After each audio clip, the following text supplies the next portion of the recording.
Hello guys, ito na ang kasagutan para ma-private ang inyong account at siguradong secure guys. Ito, ang una yung gagawin is i-click nyo lang yung dito sa bandang kaliwa ay kanan.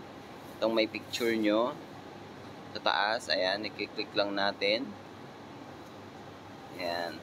Tapos, pumunta tayo sa setting and privacy dito sa baba. So, setting and privacy, i-click natin to. And then, ayan, dito tayo sa setting. Setting, i-click natin tong setting sa pangatlo, ayan. And then, i-click na naman din natin tong sumunod ang privacy checkup. So, ayan, i-click natin to. Ito may padlock na sign, ayan, click natin. And then itong, pag na-click nyo na, syempre ito, hanapin natin tong who can see what you share. Ayan. Kiklik lang natin yan, yung orange na background ni ate. Ayan. So, continue.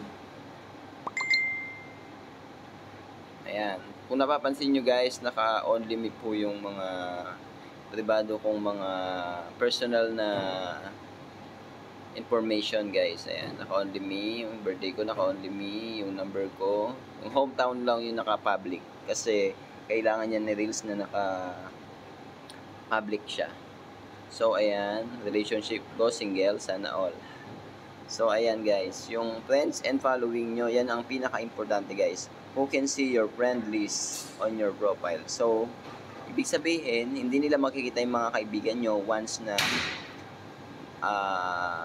check nila yung Facebook nyo, hindi nila alam kung sinong kukontakin nila. At least safe ka. Kasi nangyayari yan mga scammer, mga hacker, nahahack nila. Yan yung paraan nila para mahack nila yung yung account mo. So, makakakuha silang information dyan. Tapos dito sa who can see the people page and list, yan. Malalaman din nila kung sino yung mga pinapollow mo. So, mas maganda yun, limin nyo yan guys. So, click lang tong friends and following. Ayan. So, hindi na nila makikita yung mga friends nyo guys. Ito guys, i-click lang tong only me. Click lang, ayan. So, meron tayong public. Pag click nyo yung public, magbo-blue siya, ayan. Pag pinindot nyo tong friends, magbo-blue. Pag pinindot nyo tong friend except, magbo-blue. At ang specific friends, yan. So, ang pipindutin nyo guys, yung only me kung ayaw nyong makita ng mga stalker or ng mga hacker yung friends nyo. Ayan, i-only me nyo lang. So, ayan. Ganun lang, napakadali lang guys. Tapos, next.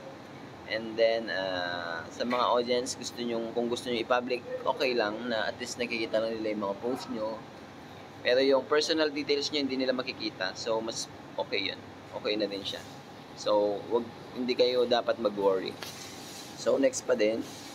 And then, ganun lang kadali guys. So, back na siya.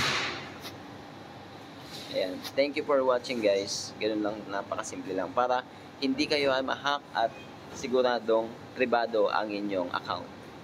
Thank you.